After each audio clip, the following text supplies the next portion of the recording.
El Estado Grande, mi estado.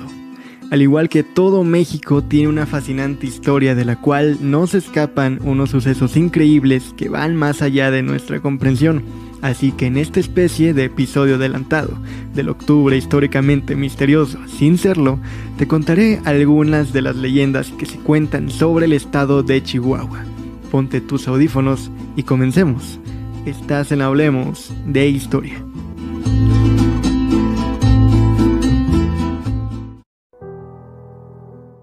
La ciudad de Chihuahua se encuentra dominada por tres importantes cerros: el Cerro Grande Areguacahui, el Coronel Huahuachic y el Santa Rosa.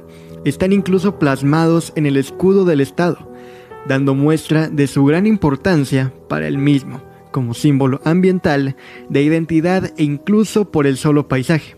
En torno a ellos se cuentan muchas historias, pero sin duda una de las más misteriosas es la que involucra al Cerro Grande Areguacahui y la llamada Casa de los Chinos. Se dice que al subir a lo más alto del Areguacahui, al mirar hacia el suroeste durante el ocaso, aparecerán repentinamente en el horizonte unas banderas rojas, y si uno espera a que la puesta del sol coincida con ellas, se podrá apreciar un fantasmal e imponente templo chino en medio del escarpado terreno. Cuentan que después de ver dicha arquitectura, aquellos quienes logran la hazaña del avistamiento deberán bajar únicamente por el lado norte del cerro, y antes de que oscurezca, habrán de estar ya rumbo a la ciudad. De no hacerse correctamente lo descrito por la voz popular, dicha persona será atraída y sometida a la voluntad del templo.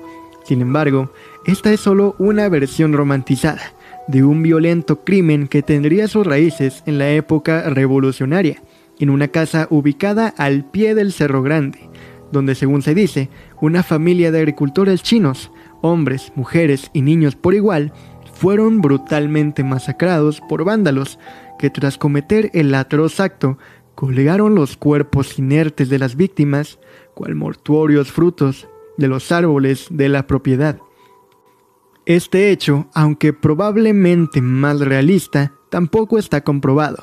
Lo cierto es que poco o nada se sabe sobre el paradero de los habitantes de aquella casa de la cual se desprende la leyenda. Antes llena de vida y belleza, hoy la propiedad se encuentra envuelta por oscuras presencias que rondan sus 9 habitaciones y velan eternamente en los alrededores en forma de sombras y murmullos. Incluso las cristalinas aguas del manantial que antes emanaban hasta las piletas de la residencia, y donde peces y tortugas nadaban bordeados por caracoles y árboles, hoy brotan fétidas como oscura sangre, envenenada por la podredumbre y contaminación. No está de más agregar que en el Cerro Grande Areguacahui se han encontrado diversas especies de flora y de fauna. Fue propuesto en 2015 por Enrique Servín para ser declarado como parque natural bajo el nombre Rarámuri Areguacahui. También ha sido reconocido por grupos descendientes Ndene Apache de Chihuahua, bajo el nombre de Gran Cerro Ntzil-Chu. Existe una cueva registrada incluso por el INAH, con una pintura rupestre en una de las faldas del cerro. También cuenta con un llamado Ojo de Agua, fuente de vital líquido para los animales del cerro. Aparece en distintos videos, murales, canciones, entre otras expresiones artísticas, como un símbolo indiscutible de la identidad chihuahuense. Está reconocido como paisaje protegido por su gran valor biocultural. Lamentablemente, a pesar de todo esto, su integridad se está viendo mermada desde hace varios años por las construcciones ilegales en sus faldas, dañando tanto su importancia ambiental como su valor paisajístico. Esa es la verdadera historia de terror. Pero de ahí nos vamos a la zona serrana del estado. Gabriel Teporaca, también conocido como el Hachero, fue un indio que encabezó la segunda rebelión de los tarahumaras.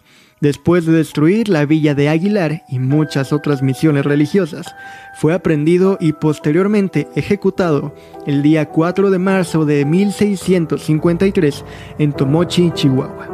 Antes de que fuese ahorcado, el padre Don Juan Tello, capellán del ejército colonizador español, A través de un par de intérpretes, lo invitó para que antes de morir se confesara y pidiera perdón por sus pecados, a lo que el indio Teporaca respondió que no se quería confesar ni conocer a Dios, porque hacía muchos días estaba con el diablo, que procedieran a ahorcarlo, que al cabo él también había ahorcado a frailes y a españoles. La sentencia de muerte finalmente se cumplió, y Gabriel Teporaca fue colgado de un árbol y dejado su cuerpo en esa situación, para que sirviera de escarmiento a otros tarahumaras rebeldes. El cadáver fue poco a poco devorado por los pájaros y los gusanos. En vista de lo anterior, en aquella época se comentó que su alma no fue recibida en el cielo, porque había privado de la vida a varios religiosos, así como a muchas personas inocentes, entre las que se encontraban niños y mujeres. Por lo tanto, su alma quedó vagando en pena de manera indefinida por la región de Tomochic, en donde comenzó a manifestarse en el sonido o cantar que emiten los cuervos, mezclado con el eco que se produce en los precipicios cercanos al pueblo, pudiéndose percibir palabras de lamento y arrepentimiento por haber realizado un pacto con el diablo. Se cuenta que adicionalmente se aparecía a las personas que por las noches transitaban los caminos del sector, quienes podían distinguir una imagen colgada, balanceándose de un árbol, y les pedía que lo bajaran del mismo, para terminar su suplicio y que su alma encontrara la paz. Esta leyenda, actualmente casi olvidada en el territorio chihuahuense, aún permanece en la memoria de los habitantes de algunas rancherías cercanas a Tomochic rumbo a Cocomorachi, y les fue transmitida por sus antepasados, mismos que tenían que hacer constantes viajes al pueblo de Tomochi para abastecerse de comestibles y con gran frecuencia regresar por la noche a sus rancherías, advirtiendo el eco de las voces y la figura de Teporaca colgado de un árbol. Hay muchas personas que aseguran que a la fecha continúa presentándose los referidos fenómenos paranormales, sobre todo en las noches oscuras, en donde reina un silencio atemorizante y se percibe el sonido del viento. El cementerio Cenecú, también conocido como Panteón de los Niños, está ubicado en el Boulevard Juan Pablo II y Francisco Villarreal Torres, a espaldas de la zona exclusiva de Campos Elíseos en la fronteriza Ciudad Juárez. Cuenta con aproximadamente 250 tumbas. Es uno de los panteones más antiguos de la ciudad, pues era empleado por los ejidatarios del Valle de Juárez y así no llevar a sus difuntos a los cementerios del municipio. Muchos creen que era para niños, pero no es así. Efectivamente, hay tumbas que albergan desde recién nacidos y adolescentes hasta adultos. Anteriormente, a que hubiera construcciones alrededor, se dice que en ocasiones los automovilistas se detenían ahí, escuchaban niños jugando y el siguiente día temprano se observaba en los vidrios de los automóviles huellas de manos pequeñas con lodo.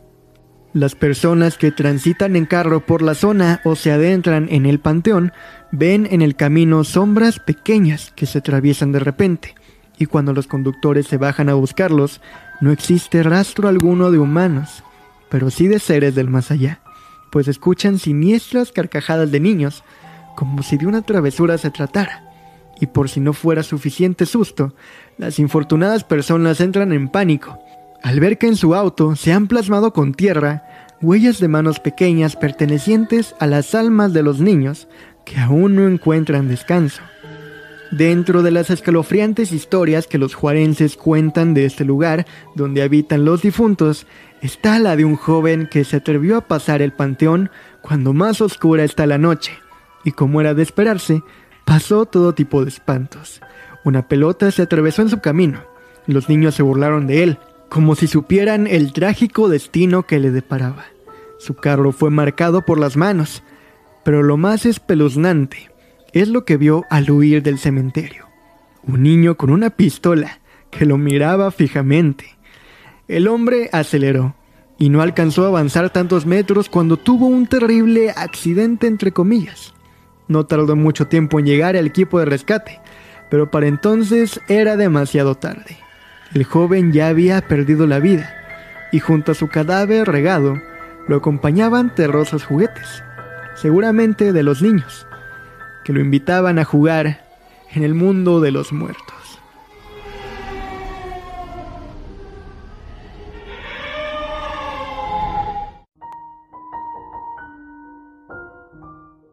Muchas personas que caminan de noche por el centro de la ciudad de Chihuahua aseguran que por las inmediaciones de la Plaza Merino se escuchan los lamentos y gritos desesperados de una mujer. Otros individuos refieren haber visto entre las penumbras la silueta de una dama vestida de negro, que expone que un día regresará para limpiar su nombre por la injusticia que se cometió en su contra. Cabe señalar que la Plaza Merino, anteriormente en la época de la colonia, fue conocida como Plazuela de los Uranga, en atención a que frente a la misma se encontraba la casa-habitación de José Antonio de Uranga, mismo que heredó el inmueble de su suegro Juan Antonio Trasviña y Retes, expedicionario español en la Nueva Vizcaya.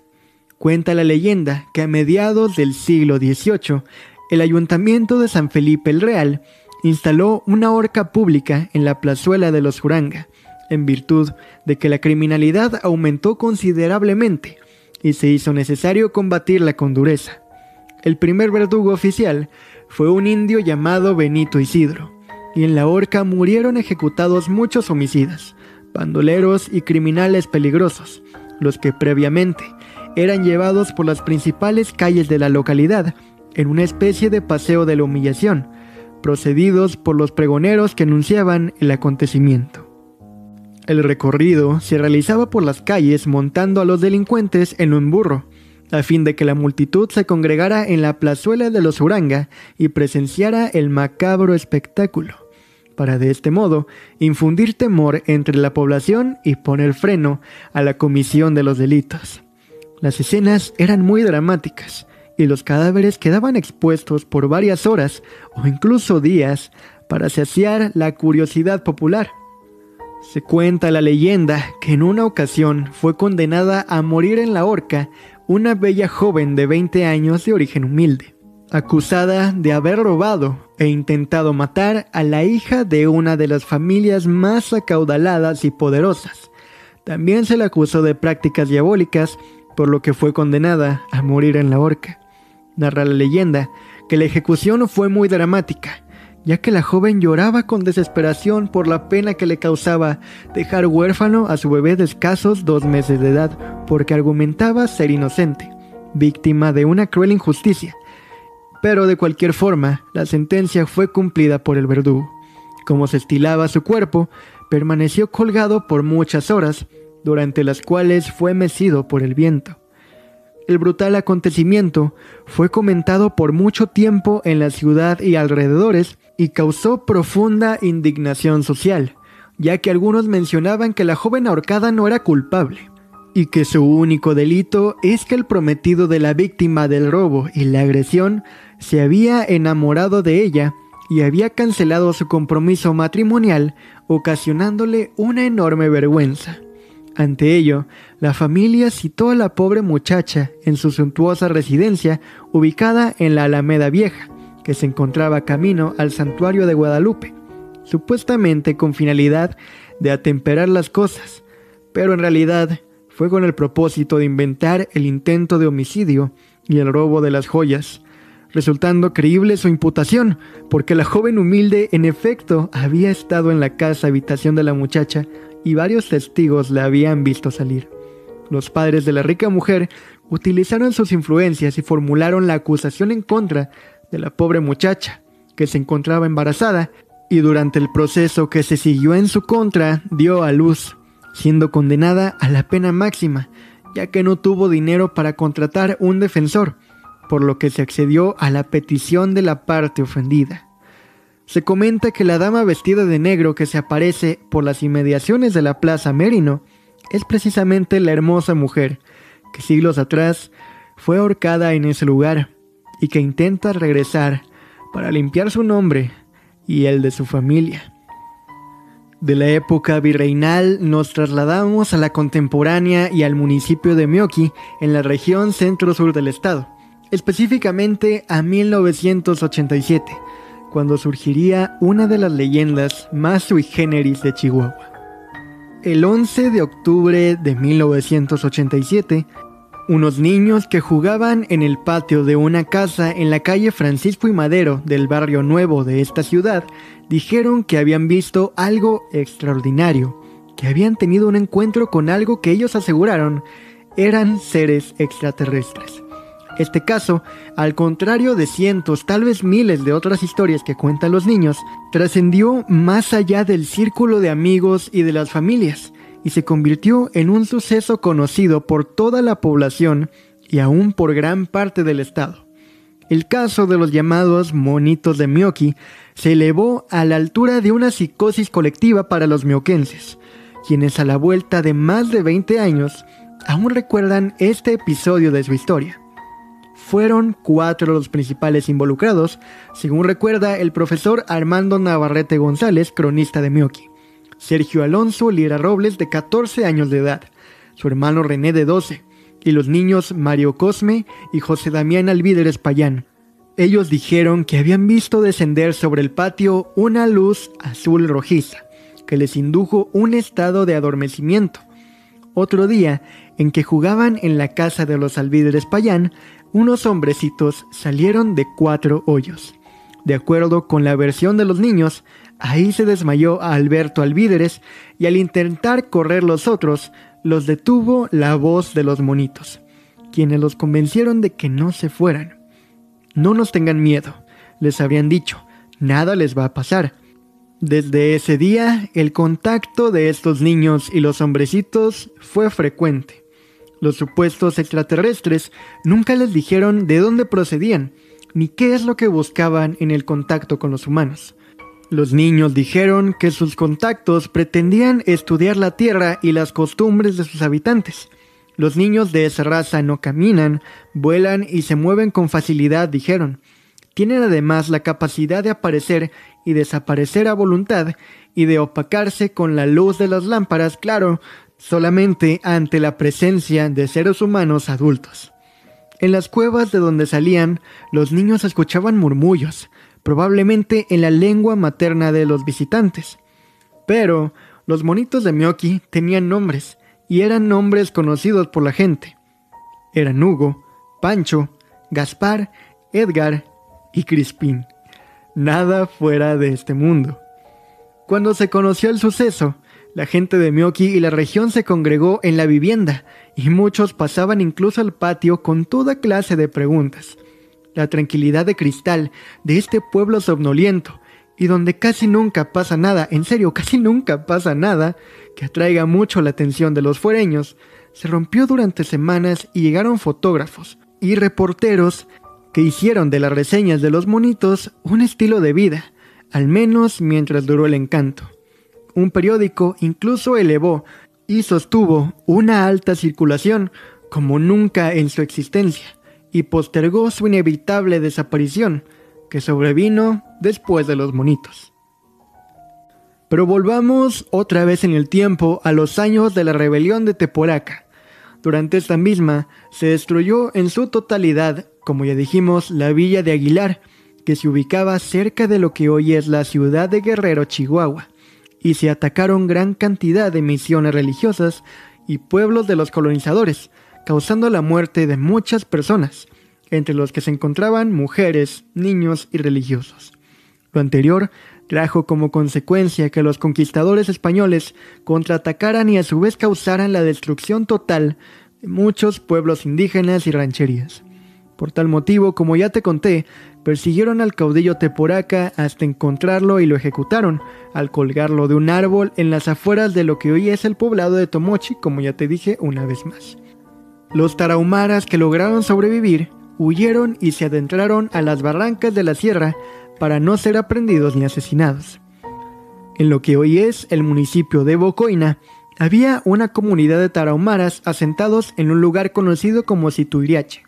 El jefe de dicho poblado se enteró que una numerosa partida militar de españoles se dirigía a ese lugar a tomar represalias. Ante ello, y prevenido de la destrucción y muertes que se causarían, ordenó que los integrantes de su tribu se fueran al fondo de las barrancas, llevándose a las mujeres y a los niños. Él, como líder del grupo, decidió quedarse vigilando y observar lo que sucedía. En efecto, Los españoles llegaron y destruyeron todo el pueblo, sus centros ceremoniales, y no encontraron a nadie por más que buscaron. El jefe indio se encontraba en lo alto de una montaña y pudo ver todo lo sucedido. Pidió a su dios Candameña que no lo encontraran, por lo que fue convertido en piedra para que de manera permanente realizara funciones de vigilancia para proteger a su grupo. Por esa razón, no pudo ser localizado por los invasores. Desde ese tiempo, su cabeza petrificada aún se localiza en el lugar.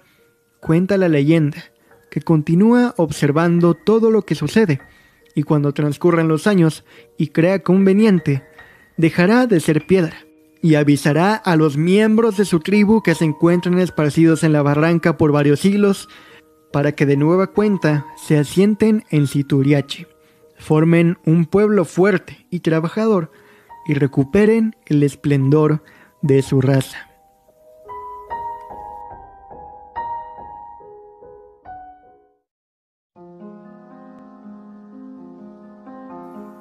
Al centro sur del estado se encuentra el pueblo de Naica, cuyo nombre traducido del tarahumara significa lugar sombreado, como en realidad es este lugar, pues se cuenta que sus habitantes duermen bajo las tinieblas de las brujas, que han hecho del pueblo minero su guarida y campo de reclutamiento. Al llegar las 10:30 de la noche, los habitantes del pueblo se deben apresurar a meterse a sus casas y colocar seguro a sus puertas, pues pasando estas horas, las brujas andan sueltas, pues se puede ver que cientos de bolas de fuego salen de las minas oscuras. El tamaño de sus bolas infernales es tan grande como el de un balón, y merodean por los cielos buscando víctimas para reclutar. Las más propensas a ser llevadas por las brujas son las niñas, pues desde la antigüedad se ha rumorado historias de jovencitas que desaparecen y muchos años después se les puede ver convertidas en brujas. Uno de estos casos de niñas llevadas por las brujas es el de Montserrat, una rubia jovencita de escasos 16 años de edad, que había terminado su horario laboral en una panadería y emprendió su camino para ir a casa. Sin embargo, ella nunca volvió, pues se cuenta que esa noche de luna llena, las brujas la encontraron y en contra de su voluntad, se la llevaron a la mina para convertirla en una de las suyas. Como es bien sabido, se rumora que en muchos pueblos mexicanos y de otros países abundan estos seres malignos. Sin embargo, se dice que en Naica está su base nacional o más bien global, pues el número de brujas superan los de cualquier otro lugar. Es por eso que el pueblo se conoce como la capital mundial de las brujas. Además de esto, Naica es la principal productora de plomo de México y es mundialmente conocida por las formaciones de cristales que se encuentran en su interior, únicos en el mundo. Hace medio año te conté ya esta historia, pero si se van a hablar de leyendas de Chihuahua, esta no puede faltar. El 25 de marzo de 1930, día de la Encarnación, una llegada sorprendió a los habitantes de Chihuahua. Se trataba de la Chonita, más tarde conocida como la Pascualita, gracias al parecido que tenía con su dueña. Un hermoso maniquí que parecía tan real que muchos quedaron prendados de sus encantos físicos. La Pascualita no solo poseía una figura esbelta e imponente, sino también grandes detalles verdaderamente hiperrealistas, tan delicados pliegues en las manos e incluso grietas en las yemas de los dedos que parecían huellas dactilares. Además, en sus ojos había un brillo tal que daba la impresión de estar viva y de que seguía a los visitantes con la mirada. Según el registro, la Pascualita fue traída desde Francia por encargo de la señora Pascuala Esparza Perales de Pérez, quien en ese entonces era encargada de la tienda de novias llamada La Popular. No obstante, alrededor de este maniquí se han construido diversas historias y leyendas. Algunas de ellas sostienen que muchos hombres han quedado tan impresionados por su belleza que se han enamorado hasta perder la cordura. El día de hoy, a varias personas les causa miedo este maniquí. Aseguran que cuando pasan cerca de él, no deja de seguirlos con la mirada. Quienes transitan a diario, a veces prefieren cruzar la calle a arriesgarse a ser observados. Muchos más aseguran que en alguna ocasión se le ha visto llorando. También muchas otras personas aseguran que la han visto moverse. Hay quienes dicen que movió las manos, mientras que otros dicen que incluso también cambió de expresión cuando estuvieron cerca de ella. Incluso la leyenda se alimenta por los supuestos dichos de empleadas de la popular de que el maniquí todas las noches se cambia de vestido y amanece en diferentes posiciones a las de la noche anterior. Sin embargo, dentro de lo que se cuenta hay una leyenda que es particularmente triste.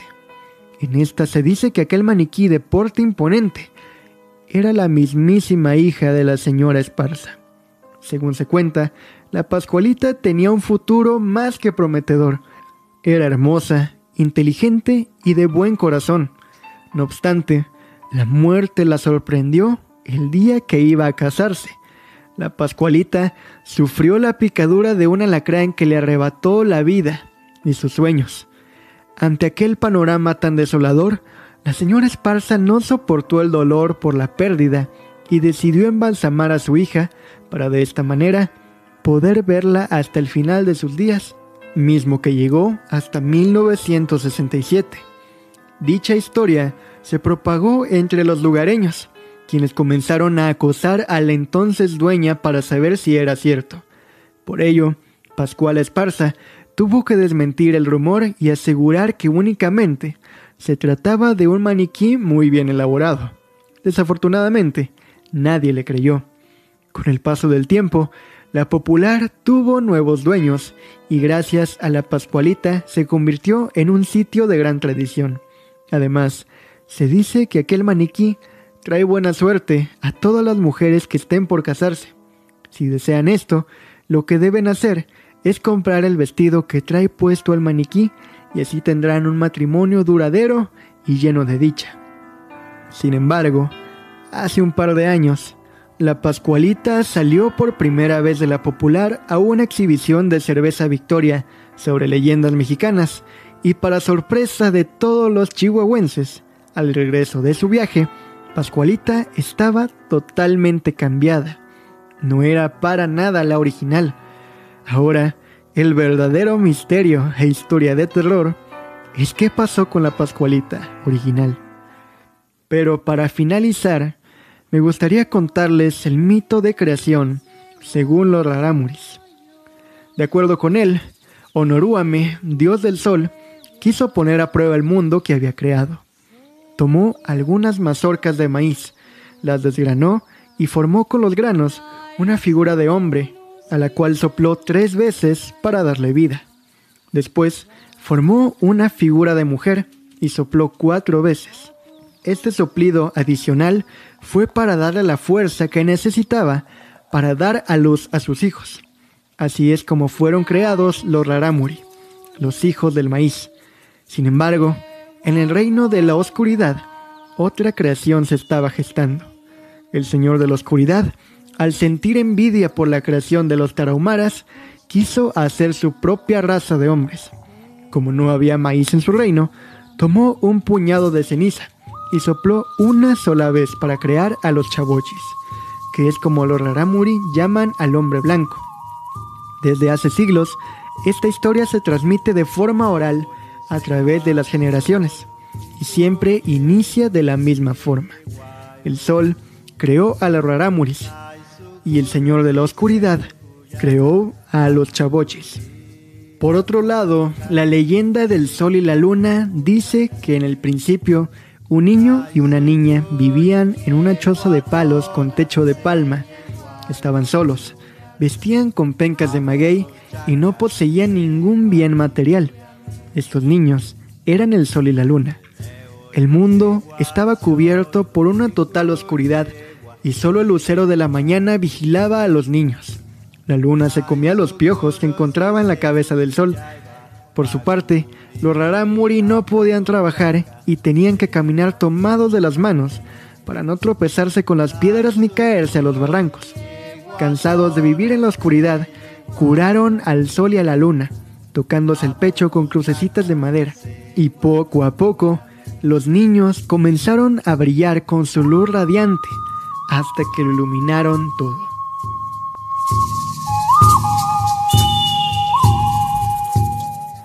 Creo que este es un buen preámbulo al último capítulo de esta segunda temporada de Hablemos de Historia, el cual se subirá la próxima semana con un par de invitados que ustedes ya conocen y que les darán el punto al capítulo que sé que también les va a encantar. Y así es como terminamos el episodio 60 de Hablemos de Historia. Espero que te haya gustado, te hayas entretenido o aprendido algo nuevo. Me gustaría que no terminaras de oír este capítulo sin que le dieras seguir en Spotify o suscribirte en Google y Apple Podcast o en YouTube y ahora también en Amazon Music. Es totalmente gratis y así te mantienes hablando de historia con tus compas y familiares. De la misma manera, me gustaría agradecerte por formar parte de este proyecto que día a día crece un poquito más gracias a algo tan simple como que escuches este u otro capítulo, así que muchas pero muchas gracias. Sensual e histórico escucha. Y ahora sí, es momento de despedirnos, amigos. Ya saben que yo soy Alex Martínez. Síguenos en Instagram como @hablemospodcast, podcast con doble T, y Facebook como Hablemos de Historia. No olvides lavarte las manos, hacer tu tarea, hablar de historia, cuidar el planeta y recordar que solamente falta una semana para el final de temporada. Quédate muy atento y que la fuerza te acompañe siempre.